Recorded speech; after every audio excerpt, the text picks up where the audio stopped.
అఖిల భారతీయ విద్యార్థి పరిషత్ మెదక్ జిల్లా రామాయంపేట శాఖ ఆధ్వర్యంలో ఈరోజు దున్నపోతుకు వినతి పత్రం అందజేయడం జరుగుతుంది.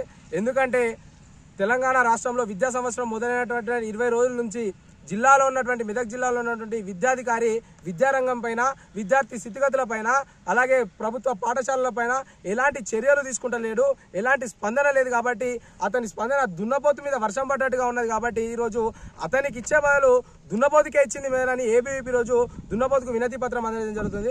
కాబట్టి ఈరోజు ప్రభుత్వ పాఠశాలలో కాకుండా ప్రైవేటు పాఠశాలలో అత్యధికంగా ఫీజులు వసూలు చేస్తూ ఉన్నారు. ఈరోజు లక్షలలో ఫీజులు వసూలు చేస్తూ ఉన్నారు. విద్యార్థుల దగ్గర ఫీజుల పేరుతో విద్యార్థుల తల్లిదండ్రుల యొక్క రక్తాన్ని జలగల్ల యొక్క ప్రైవేట్ పాఠశాలలు పీడిస్తా ఉన్నా. ఈరోజు డిఈఓ ఒక్క స్కూల్ కూడా నోటీసులు జారీ చేసింది లేదు.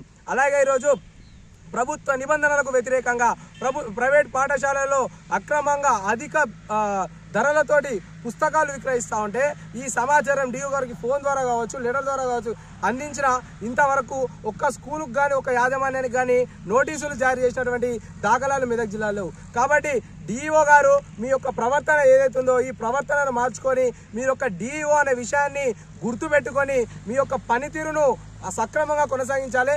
లేకపోతే ఈ దున్నపోతుకు వినతి పత్రం ఇచ్చుడు కాదు, దున్నపోతులను రోడ్డు మీద కాదు నీ కలెక్టరేట్ ఆఫీస్లో కూడా తీసుకొచ్చేటటువంటి పరిస్థితి ఏర్పడతాయని చెప్పేసి ఈరోజు ఏబీవీపీ డిమాండ్ చేస్తుంది. అలాగే ఈరోజు చూసుకున్నట్టయితే ప్రభుత్వ పాఠశాల ఉపాధ్యాయులకు నూతనంగా బదిలీలు జరిగినాయి. ఈ బదిలీల కారణంగా వాళ్ళ యొక్క రియల్ ఎస్టేట్ల వ్యాపారం కోసము వాళ్ళకు అనుకూలంగా ఉన్నటువంటి ప్రాంతాలకు ట్రాన్స్ఫర్ చేసుకోవడం వల్ల విద్యార్థుల యొక్క చదువులు అందుకోలేకపోతున్నాయి. ఎందుకంటే ఆ యొక్క ఖాళీలను భర్తీ చేయలేకపోతుంది. అటు ప్రభుత్వం ఖాళీగా ఉన్నటువంటి పోస్టులు భర్తీ చేయదు, ఇటు వీళ్ళ ద్వారా విద్యార్థులకు విద్య అందది. దీని ద్వారా విద్యార్థులు తీవ్రంగా నష్టపోయేటటువంటి పరిస్థితి కనిపిస్తూ ఉంది. ఈరోజు నిన్న చూసుకుంటామంటే చిన్న శంకరంపేట మండల్, ఈరోజు షాలిపేటలో విద్యార్థులు రోడ్డెక్కినటువంటి పరిస్థితి. దీని కారణంగానే ఇలాంటివి జరుగుతూ ఉన్నాయి. కాబట్టి డిఓ గారు స్పందించి ఈ రకమైనటువంటి చర్యలు జరపకుండా చూడాలి.